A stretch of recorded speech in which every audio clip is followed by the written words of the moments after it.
Devotional Siva viewers அனைவருக்கும் வணக்கம். Viewers, இன்னைக்கு நம்ம பதிவில் பார்க்க போகிறது கணவன் மனைவி 2 பேரும் ஒரு சில கருத்து வேறுபாடுகள் காரணமாக பிரிந்திருப்பார்கள்.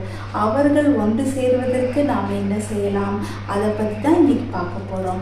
எத்தனையோ பேர் வீட்டில் அவங்க தாய்மார்கள் வந்து கடனோ உடனோ வாங்கி அவங்க பசங்களுக்கு கல்யாணம் பண்ணி வச்சுருப்பாங்க. ஆனால் அவங்களுக்குள்ளே இருக்க ஒரு சில பிரச்சனைகள், மன வேறுபாடுகள், கருத்து வேறுபாடுகள் மற்றும் 3வது நபர்கள் வந்து ஏதாவது சொல்லி சில பிரச்சனைகள், இப்படி ஏகப்பட்ட குடும்ப பிரச்சனைகள் காரணமாக எத்தனையோ பேர் பிரிஞ்சிருக்கலாம். கணவன் மனைவியர்கள் அவங்க எப்படி ஒன்று சேருது, அவங்களுக்குள்ள எத்தனை பிரச்சனை, எவ்வளவு பிரச்சனைகள் இருந்தாலும், எவ்வளவு குழப்பங்கள் இருந்தாலும் அவங்க எப்படி ஒன்று சேரணும், அதற்கான ஒரு பதிகத்தை அபிராமி பட்டவர் அவர்கள் அபிராமி அந்தாதியில் எழுதியிருக்கின்றார்.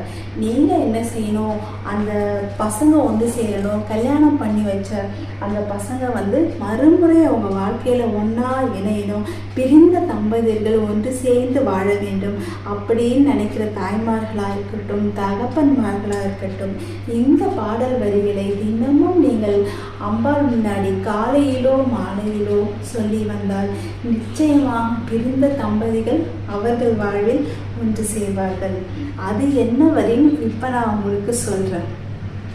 வருந்தா வகை என்ன தாமரையில் வந்து புகுந்து இருந்தால் பழைய இருப்பிடமா, இனி எனக்கு பொருந்தாது ஒரு பொருள் இல்லை, விண்மேவும் புலவருக்கு விருந்தாக வேலை மருந்தானதை நல்கும் மெல்லியலே. இன்னொரு முறை நான் சொல்கிறேன், நோட் பண்ணிக்கோங்க. வருந்தா வகை என் மனத்தாமரையினில் வந்து புகுந்து இருந்தால் பழைய இருப்பிடமாக, இனி எனக்கு பொருந்தாது ஒரு பொருளில் இல்லை, விண்மேவும் புலவருக்கு விருந்தாக வேலை மருந்தானதை நல்கும் மெல்லியலே. இதை நீங்கள் டெய்லி அம்பாள் முன்னாடி சொல்லிட்டு வாங்க. பிரிந்த உங்கள் குழந்தைகளாக இருக்கட்டும், பொண்ணாக இருக்கட்டும், பிள்ளையாக இருக்கட்டும், நிச்சயமாக அவர்கள் வாழ்க்கையில் ஒன்று சேர்வார்கள். நன்றி, வணக்கம். ஓம் சக்தி.